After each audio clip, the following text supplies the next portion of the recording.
ಗಣಪತಿ ಶಾರದಾ ಗುರುಭ್ಯೋ ನಮಃ.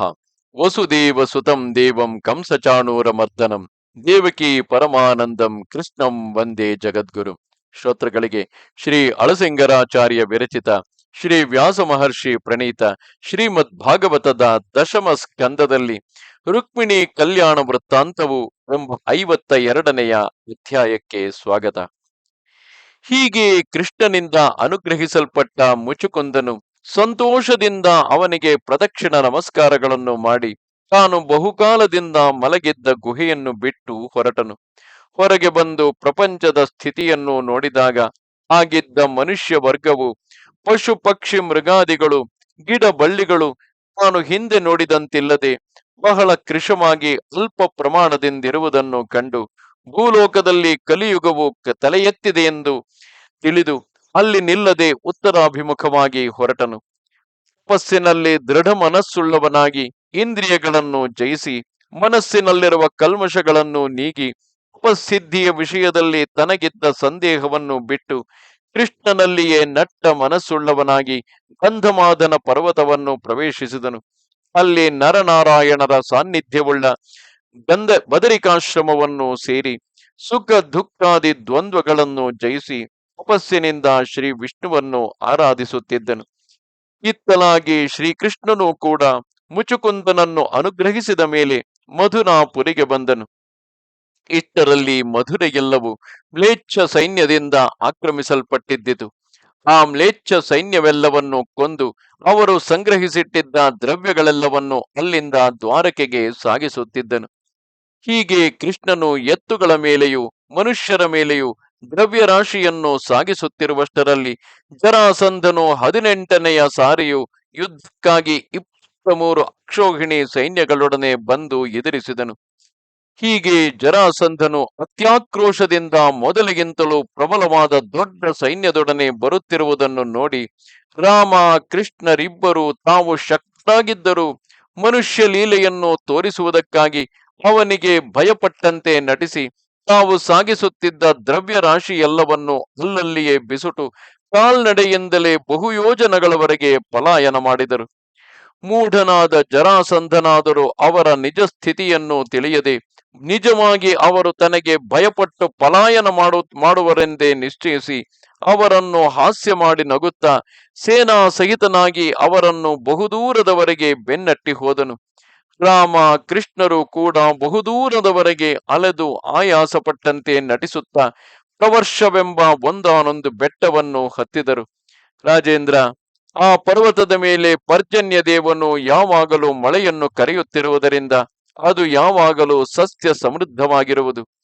ಹೀಗೆ ಬಲರಾಮ ಕೃಷ್ಣರು ಆ ಪರ್ವತದ ಮೇಲೆ ಹತ್ತಿದುದನ್ನು ನೋಡಿದೊಡನೆ ಜರಾಸಂಧನು ಅದರ ಬುಡದಲ್ಲಿ ನಿಂತು ಆ ಪರ್ವತದ ಸುತ್ತಲೂ ಕಟ್ಟಿಗೆಗಳನ್ನಿಟ್ಟು ಬೆಂಕಿಯನ್ನು ಹತ್ತಿಸಿದನು. ಆ ಪರ್ವತವು ಹತ್ತಿಕೊಂಡು ಉರಿಯುತ್ತಿರುವಾಗಲೇ ರಾಮ ಕೃಷ್ಣರಿಬ್ಬರು ಅದರ ಶಿಖರದಿಂದ ಒಂದೇ ನೆಗೆತಕ್ಕೆ 11 ಯೋಜನಗಳ ದೂರಕ್ಕೆ ಹಾರಿ ಜರಾಸಂಧನ ಕಣ್ಣಿಗೆ ಬೀಳದ ಹಾಗೆಯೇ ಸ್ಥಳ ಮಾರ್ಗವಾಗಿ ಹೊರಟು ಸಮುದ್ರ ಮಧ್ಯದಲ್ಲಿರುವ ದ್ವಾರಕಾಪುರಕ್ಕೆ ಬಂದು ಸೇರಿದರು. ಇತ್ತಲಾಗಿ ಜರಾಸಂಧನು ಆ ಪರ್ವತವನ್ನು ಸಂಪೂರ್ಣವಾಗಿ ಸುಟ್ಟ ಮೇಲೆ ರಾಮಕೃಷ್ಣರಿಬ್ಬರು ಅದರಲ್ಲಿ ದಗ್ಧರಾಗಿರಬೇಕೆಂದೇ ನಿಶ್ಚಯಿಸಿಕೊಂಡು ತನ್ನ ಸೈನ್ಯದೊಡನೆ ಮಗಧ ದೇಶಕ್ಕೆ ಹಿಂತಿರುಗಿ ಹೊರಟು ಹೋದನು. ಓ ಪರೀಕ್ಷಿತ್ ರಾಜ, ಅನರ್ಥ ದೇಶಕ್ಕೆ ದೊರೆಯಾದ ರೈವತನೆಂಬ ರಾಜನು ಬ್ರಹ್ಮನ ಪ್ರೇರಣೆಯಿಂದ ರೇವತಿ ಎಂಬ ತನ್ನ ಮಗಳನ್ನು ಬಲರಾಮನಿಗೆ ಕೊಟ್ಟು ಮದುವೆ ಮಾಡಿದುದಾಗಿ ನಿನಗೆ ನಾನು ಹಿಂದೆಯೇ ನವಮ ಸ್ಕಂದದಲ್ಲಿ ತಿಳಿಸಿರುವನಷ್ಟೇ. ಶ್ರೀ ಕೃಷ್ಣ ಪರಮಾತ್ಮನು ಕೂಡ ಲಕ್ಷ್ಮಿಯ ಅಂಶಭೂತೆಯಾಗಿ ಭೀಷ್ಮಕನ ಮಗಳೆನಿಸಿಕೊಂಡ ರುಕ್ಮಿಣಿಯನ್ನು ಸ್ವಯಂವರದಿಂದ ವರಿಸಿದನು. ಈ ಸ್ವಯಂವರ ಸಂದರ್ಭದಲ್ಲಿ ಕೃಷ್ಣನು ಸಾಲ್ವನೆ ಮೊದಲಾಗಿ ಶಿಶುಪಾಲನ ಪಕ್ಷದವರಾದ ಅನೇಕ ದುಷ್ಟ ರಾಜರನ್ನು ಜಯಿಸಿ ಪೂರ್ವದಲ್ಲಿ ಗರುಡನು ಅಮೃತವನ್ನು ಸಾಧಿಸಿ ತಂದಂತೆ ರುಕ್ಮಿಣಿಯನ್ನು ತನ್ನ ವಶ ಮಾಡಿಕೊಂಡನು ಎಂದನು. ಆಗ ಪರೀಕ್ಷಿತ್ ರಾಜನು, ಓ ಶುಕಮುನೀಂದ್ರ, ಶ್ರೀಕೃಷ್ಣನು ಭೀಷ್ಮಕನ ಮಗಳಾದ ರುಕ್ಮಿಣಿಯನ್ನು ರಾಕ್ಷಸ ವಿವಾಹದಿಂದ ವರಿಸಿದುದಾಗಿ ಕೇಳಿರುವೆನು. ಆ ವಿವರವನ್ನು ನನಗೆ ಚೆನ್ನಾಗಿ ತಿಳಿಸಬೇಕು. ಆ ಕೃಷ್ಣನೊಬ್ಬನೇ ಮಾಗಧರು ಸಾಲ್ವರು ಮೊದಲಾದ ರಾಜರನ್ನು ಜಯಿಸಿ ರುಕ್ಮಿಣಿಯನ್ನು ಸಾಧಿಸಿ ತಂದುದು ಹೇಗೆ? ಓ ಬ್ರಾಹ್ಮಣೋತ್ತಮ, ಲೋಕಪಾವನಗಳಾಗಿಯೂ ಅಮೃತದಂತೆ ಆಹ್ಲಾದಕರವಾಗಿಯೂ ಇರುವ ಶ್ರೀಕೃಷ್ಣನ ಚರಿತ್ರಗಳನ್ನು ಎಷ್ಟು ಕೇಳಿದರೆ ತಾನೇ ತೃಪ್ತಿಯುಂಟಾಗುವುದು ಎಂದನು. ಆಗ ಶುಕ ಮಹರ್ಷಿಯು, ಓ ಪರೀಕ್ಷಿತ್ ರಾಜ, ಕೇಳು. ಹಿಂದೆ ವಿದರ್ಭ ದೇಶಾಧಿಪತಿಯಾದ ಭೀಷ್ಮಕನೆಂಬ ರಾಜನಿದ್ದನು. ಅವನಿಗೆ 5 ಮಂದಿ ಗಂಡು ಮಕ್ಕಳು, ಒಬ್ಬ ಕನ್ಯೆಯು ಹುಟ್ಟಿದರು. ಆ 5 ಮಂದಿ ಗಂಡು ಮಕ್ಕಳಿಗೂ ಜ್ಯೇಷ್ಠಾನುಕ್ರಮವಾಗಿ ರುಕ್ಮಿ, ರುಕ್ಮರಥ, ರುಕ್ಮಬಾಹು, ರುಕ್ಮಕೇಶ, ರುಕ್ಮಮಾಲಿಗಳೆಂದು ಹೆಸರು. ಇವರೆಲ್ಲರಿಗೂ ಕಿರಿಯವಳಾಗಿದ್ದ ಹೆಣ್ಣು ಮಗಳಿಗೆ ರುಕ್ಮಿಣಿ ಎಂದು ಹೆಸರು. ಈ ರುಕ್ಮಿಣಿಗೆ ಕ್ರಮಕ್ರಮವಾಗಿ ವಿವಾಹ ಯೋಗ್ಯವಾದ ವಯಸ್ಸು ಬಂದಿತು. ಆ ಕನ್ಯೆಯು ಆಗಾಗ ತನ್ನ ಮನೆಗೆ ಬಂದು ಹೋಗತಕ್ಕವರ ಮೂಲಕವಾಗಿ ಶ್ರೀಕೃಷ್ಣನ ರೂಪ, ವೀರ್ಯ, ಗುಣಾಧಿಗಳನ್ನು ಕೇಳಿ ಅವನೇ ತನಗೆ ತಕ್ಕ ಪತಿಯೆಂದು ಮನಸ್ಸಿನಲ್ಲಿ ನಿಶ್ಚಯಿಸಿಕೊಂಡಿದ್ದಳು. ಅದರಂತೆಯೇ ಮುತ್ತಲಾಗಿ ಕೃಷ್ಣನು ಕೂಡ ವಿದರ್ಭ ನಗರದಿಂದ ಆಗಾಗ ಬರುತ್ತಿದ್ದವರ ಮೂಲಕವಾಗಿ ಆ ರುಕ್ಮಿಣಿಯ ಶೀಲ ಸ್ವಭಾವಗಳನ್ನು, ಶುಭ ಲಕ್ಷಣಗಳನ್ನು, ಬುದ್ಧಿ ಚಾತುರ್ಯವನ್ನು, ಔದಾರ್ಯಾದಿಗಳನ್ನು ಕೇಳಿ ಅವನೇ ತನಗೆ ತಕ್ಕ ಪತಿಯೆಂದು, ಅಂದರೆ ಶ್ರೀಕೃಷ್ಣನು ಆ ರುಕ್ಮಿಣಿಯೇ ತನಗೆ ತಕ್ಕ ಪತ್ನಿ ಎಂದು ನಿಶ್ಚಯಿಸಿಕೊಂಡಿದ್ದನು. ಹೀಗೆ ರುಕ್ಮಿಣಿಗೂ ಕೃಷ್ಣನಿಗೂ ಹುಟ್ಟಿದ ಪರಸ್ಪರ ಅನುರಾಗವು ಆ ರುಕ್ಮಿಣಿಯ ತಂದೆ ತಾಯಿಗಳಿಗೂ ತಿಳಿದು ಬಂದಿತು. ಅವರೆಲ್ಲರೂ ಆಕೆಯನ್ನು ಕೃಷ್ಣನಿಗೆ ಕೊಡುವುದಾಗಿ ನಿಶ್ಚಯಿಸಿಕೊಂಡಿದ್ದರು. ಇಷ್ಟರಲ್ಲಿಯೇ ಛೇದಿ ದೇಶಾಧಿಪತಿಯಾದ ಶಿಶುಪಾಲನೆಂಬುವನು ಆ ಉದ್ದೇಶವನ್ನು ತಿಳಿದು ಹೇಗಾದರೂ ಪ್ರಯತ್ನ ಮಾಡಿ ಆ ರುಕ್ಮಿಣಿಯನ್ನು ತಾನೇ ಮದುವೆಯಾಗಬೇಕೆಂದು ಯತ್ನಿಸುತ್ತಿದ್ದನು. ರುಕ್ಮಿಣಿಯ ಸಹೋದರರಾದ ರುಕ್ಮಿ ಮೊದಲಾದವರೆಲ್ಲರೂ ಕೃಷ್ಣನ ಮೇಲೆ ತಮಗಿದ್ದ ಸಹಜವಾದ ದ್ವೇಷದಿಂದ ಶಿಶುಪಾಲನಿಗೆ ತಮ್ಮ ತಂಗಿಯನ್ನು ಕೊಡಿಸಬೇಕೆಂದು ತಂದೆಗೆ ದುರ್ಬೋಧನೆಯನ್ನು ಮಾಡುತ್ತಿದ್ದರು. ರುಕ್ಮಿಣಿಯು ಈ ಸಂಗತಿಯನ್ನು ತಿಳಿದು ಮನಸ್ಸಿನಲ್ಲಿ ಬಹಳವಾಗಿ ದುಃಖಿಸುತ್ತಾ ತನಗೆ ಆಪ್ತನಾಗಿದ್ದ ಬ್ರಾಹ್ಮಣನೊಬ್ಬನನ್ನು ರಹಸ್ಯವಾಗಿ ಕರೆದು ಅವನ ಮೂಲಕವಾಗಿ ಕೃಷ್ಣನಿಗೆ ಕೆಲವು ಮಾತುಗಳನ್ನು ಹೇಳಿ ಕಳುಹಿಸಿದಳು. ಒಡನೆಯೇ ಆ ಬ್ರಾಹ್ಮಣನು ದ್ವಾರಕಾಪುರಿಗೆ ಬಂದು ಕೃಷ್ಣನ ಅರಮನೆಯ ದ್ವಾರಪಾಲಕರಿಗೆ ತನ್ನ ಪೂರ್ವೋತ್ತರಗಳನ್ನು ತಿಳಿಸಿದ ಮೇಲೆ ಅವರು ಅಡ್ಡಿ ಮಾಡದೆ ಅವನನ್ನು ಒಳಕ್ಕೆ ಕಳುಹಿಸಿಕೊಟ್ಟರು. ಆ ಬ್ರಾಹ್ಮಣನು ಸುವರ್ಣ ಪೀಠದ ಮೇಲೆ ಕುಳಿತಿದ್ದ ಪುರಾಣ ಪುರುಷನಾದ ಶ್ರೀಕೃಷ್ಣನನ್ನು ಕಂಡೊಡನೆ ಶ್ರೀಕೃಷ್ಣನು ಥಟ್ಟನೆ ತನ್ನ ಸಿಂಹಾಸನದಿಂದ ಇದಿರೆದ್ದು ಬಂದು ಅವನನ್ನು ಕೈ ಹಿಡಿದು ಕರೆದು ತನ್ನ ಆಸನದಲ್ಲಿಯೇ ಕುಳ್ಳಿರಿಸಿ ದೇವತೆಗಳು ತನ್ನನ್ನು ಪೂಜಿಸುವಂತೆ ಅವನನ್ನು ಯಥಾವಿಧಿಯಾಗಿ ಸತ್ಕರಿಸಿ ಅವನಿಗೆ ಮೃಷ್ಟಾನ್ನ ಭೋಜನವನ್ನು ಮಾಡಿಸಿದನು. ಆ ಬ್ರಾಹ್ಮಣನು ಭೋಜನವನ್ನು ಮಾಡಿ ಸುಖಾಸೀನನಾಗಿ ಕುಳಿತಿರುವಾಗ ಕೃಷ್ಣನು ಅವನ ಕಾಲುಗಳನ್ನೊತ್ತುತ್ತಾ ಮೆಲ್ಲಗೆ ಹೀಗೆಂದು ಪ್ರಶ್ನೆ ಮಾಡುವನು. ಓ ಬ್ರಾಹ್ಮಣೋತ್ತಮ, ನಿಮ್ಮಂಥವರು ಅತ್ಯಾಸೆಗೆ ಒಳಗಾಗದೆ, ವಿಷಯಾಭಿಲಾಷೆಯಿಂದ ತೊಳಲದೆ, ಪ್ರಯತ್ನವಿಲ್ಲದೆ ತಾನಾಗಿ ಬಂದುದರಲ್ಲಿ ತೃಪ್ತಿಯನ್ನು ಹೊಂದತಕ್ಕವರು. ಯಾವಾಗಲೂ ಸಂತೋಷ ವೃತ್ತಿಯೇ ನಿಮ್ಮ ಧರ್ಮವು. ಲೋಕದಲ್ಲಿ ಸಜ್ಜನ ಸಮ್ಮತವಾದ ಧರ್ಮವೂ ಇದೆ. ಈ ನಿನ್ನ ಧರ್ಮವು ನಿರಪಾಯವಾಗಿ ನಡೆಸುತ್ತಿರುವುದಲ್ಲವೇ? ಬ್ರಾಹ್ಮಣನು ತನ್ನ ಶರೀರ ಪೋಷಣ ಮಾತ್ರಕ್ಕಾಗಿ ತನ್ನ ಪ್ರಯತ್ನವಿಲ್ಲದೆ ದೊರಕಿದುದರಲ್ಲಿ ತೃಪ್ತನಾಗಿ ತನ್ನ ವರ್ಣಾಶ್ರಮ ಧರ್ಮಗಳನ್ನು ಅದರಿಂದಲೇ ನಡೆಸಿಕೊಂಡು ಬರಬೇಕು. ನಿತ್ಯ ತೃಪ್ತಿ ಎಂಬ ಈ ಧರ್ಮವನ್ನು ದೃಢವಾಗಿ ಹಿಡಿದವನಿಗೆ ಸಮಸ್ತ ಪುರುಷಾರ್ಥಗಳು ಸಿದ್ಧಿಸಿದಂತೆಯೇ ಹೊರತು ಬೇರೆಯಲ್ಲ. ಆ ಮನಸ್ತುಷ್ಟಿಯೊಂದಿದ್ದರೆ ನಮ್ಮ ಪ್ರಯತ್ನವಿಲ್ಲದೆ ಸಮಸ್ತ ಪುರುಷಾರ್ಥಗಳು ತಾನಾಗಿ ಕೈಗೂಡಿ ಬರುವವು. ತೃಪ್ತಿ ಇಲ್ಲದಿದ್ದ ಮೇಲೆ ದೇವೇಂದ್ರನಾದರೂ ಇಹಲೋಕದಲ್ಲಿಯಾಗಲಿ ಪರಲೋಕದಲ್ಲಿಯಾಗಲಿ ಸುಖವನ್ನು ಹೊಂದಲಾರನು. ಮನಸ್ತೃಪ್ತಿ ಇದ್ದರೆ ದರಿದ್ರನಾದರೂ ನಿಶ್ಚಿಂತನಾಗಿ ಮಲಗುವನು. ಓ ಬ್ರಾಹ್ಮಣೋತ್ತಮ, ಇದ್ದುದರಲ್ಲಿ ತೃಪ್ತಿ ಹೊಂದಿ ಪರೋಪಕಾರ ನಿರತನಾಗಿ ಅಹಂಕಾರ ಮಮಕಾರಗಳನ್ನು ಬಿಟ್ಟು ಸಮಸ್ತ ಭೂತಗಳಲ್ಲಿಯೂ ಸೌಹಾರ್ದವನ್ನು ತೋರಿಸತಕ್ಕ ನಿನ್ನಂತಹ ಸಾಧುಗಳನ್ನೇ ನಾನು ಪರದೈವವೆಂದು ಭಾವಿಸುವೆನು. ನಾನು ಅವರ ಪಾದಗಳನ್ನು ಹಿಡಿದು ಬಾರಿ ಬಾರಿಗೂ ನಮಸ್ಕರಿಸುವೆನು. ಓ ಸಾಧು ಶಿರೋಮಣಿ, ನಿನಗೆ ಕ್ಷೇಮವಷ್ಟೇ. ನಿಮ್ಮ ರಾಜನು ನಿಮ್ಮನ್ನು ಸುಖವಾಗಿ ಪೋಷಿಸುವನಷ್ಟೇ. ಯಾವ ರಾಜನು ಧರ್ಮ ಪರಿಪಾಲನದಿಂದ ತನ್ನ ದೇಶದ ಪ್ರಜೆಗಳೆಲ್ಲರನ್ನೂ ಕ್ಷೇಮದಿಂದ ನೋಡುತ್ತಿರುವನು ಅಂಥವನೇ ನನಗೆ ಪರಮ ಪ್ರಿಯನು. ಅದು ಹಾಗಿರಲಿ. ನಿನ್ನ ದೇಶವಾವುದು? ಯಾವ ಉದ್ದೇಶದಿಂದ ಈ ಸಮುದ್ರ ದುರ್ಗವನ್ನು ದಾಟಿ ಇಲ್ಲಿಗೆ ಬಂದಿರುವೆ? ನನಗೆ ತಿಳಿಸಬಹುದಾದ ಪಕ್ಷದಲ್ಲಿ ಮುಚ್ಚುಮರೆಯಿಲ್ಲದೆ ನಿನ್ನ ಉದ್ದೇಶವನ್ನು ನಿಸ್ಸಂಕೋಚವಾಗಿ ತಿಳಿಸು. ನನ್ನನ್ನು ನಿನ್ನ ಕಿಂಕರನನ್ನಾಗಿ ತಿಳಿದು ನನ್ನಿಂದ ಆಗಬೇಕಾದ ಕಾರ್ಯವನ್ನು ಹೇಳು ಎಂದನು. ಲೀಲಾ ಮಾನುಷ ರೂಪಿಯಾದ ಕೃಷ್ಣನು ಹೀಗೆ ವಿನಯದಿಂದ ಪ್ರಶ್ನೆ ಮಾಡಲು ಆ ಬ್ರಾಹ್ಮಣನು ತಾನು ಬಂದ ಉದ್ದೇಶವೆಲ್ಲವನ್ನು ಅವನಿಗೆ ತಿಳಿಸತೊಡಗಿ, ಓ ಪುರುಷೋತ್ತಮ, ರುಕ್ಮಿಣೀ ದೇವಿಯು ನಿನಗೆ ಕೆಲವು ಮಾತುಗಳನ್ನು ಹೇಳಿ ಬರುವಂತೆ ನನ್ನನ್ನು ಕಳುಹಿಸಿರುವಳು. ಅದನ್ನು ಕೇಳಿ ನೀನು ಉಚಿತ ರೀತಿಯಲ್ಲಿ ನಡೆಸಬಹುದು. ಇದು ಅವಳು ಈ ಪತ್ರಿಕೆಯನ್ನು ಬರೆದು ಕಳುಹಿಸಿರುವಳು ಎಂದು ಹೇಳಿ ತನ್ನ ಕೈಯಲ್ಲಿದ್ದ ಪತ್ರವನ್ನು ಕೃಷ್ಣನ ಪಾದಗಳ ಮೇಲಿಟ್ಟು ನಮಸ್ಕರಿಸಿದನು. ಕೃಷ್ಣನು ಸಂತೋಷದಿಂದ ಆ ಪತ್ರವನ್ನು ಕೈಗೆ ತೆಗೆದುಕೊಂಡು ಅದನ್ನೋದಿ ಹೇಳುವಂತೆ ಆ ಬ್ರಾಹ್ಮಣನ ಕೈಯಲ್ಲಿಯೇ ಕೊಟ್ಟು ತಾನು ಅತ್ಯಾದರದಿಂದ ಅದನ್ನು ಕಿವಿಗೊಟ್ಟು ಕೇಳುತ್ತಿದ್ದನು.